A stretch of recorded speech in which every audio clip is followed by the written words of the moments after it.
Et oui, les chiffres sont clairs, le nombre de fusillades augmente en Bretagne et c'est à Rennes que ce phénomène est le plus important. C'est ici, dans l'ouest de la ville, dans le quartier Villejean, qu'a eu lieu la dernière fusillade. Ce dimanche 5 janvier, sur cette dalle, les tirs d'armes semi-automatiques ont résonné.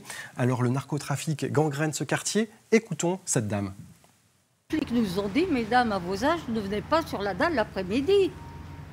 On ne peut plus sortir dans le quartier. Moi, j'ai peur.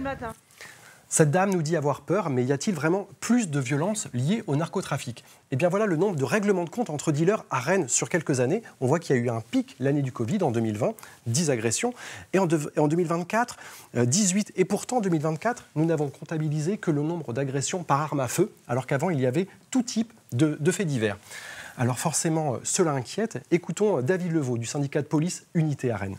Il y a eu beaucoup de faits de tirs d'armes à feu durant les nuits, souvent au Blône, à Maurepas. Là, c'est vrai qu'en pleine journée comme ça, là où les gens déambulent, les mamans passent avec les poussettes, c'est vraiment plus qu'inquiétant. Et on voit qu'il y a un débridage total de la sauvagerie de ces individus.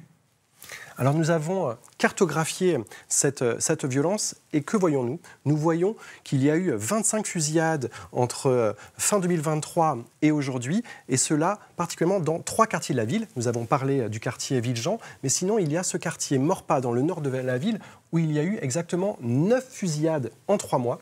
Et avant, c'était dans le sud de la ville, dans le quartier du Blône, ici, qu'il y a eu exactement 4 fusillades. La 4e, la plus importante, a duré 1 heure, la nuit du 9 au 10 mars 2024. Et ensuite, plus rien. Pourquoi? Parce qu'il y a eu une opération place nette des forces de police. Alors on peut se poser une question. Y a-t-il eu un déplacement de la violence du sud de la ville vers le nord? Nous avons posé la question à la police qui nous a répondu que non.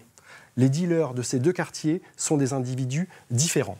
Alors face au problème de narcotrafic dans sa ville, Nathalie Appéré demande un grand plan national pour y faire face. Pour elle, ce problème dépasse les frontières de Rennes. D'ailleurs, à Nantes, en 2023, il y a eu exactement 41 fusillades.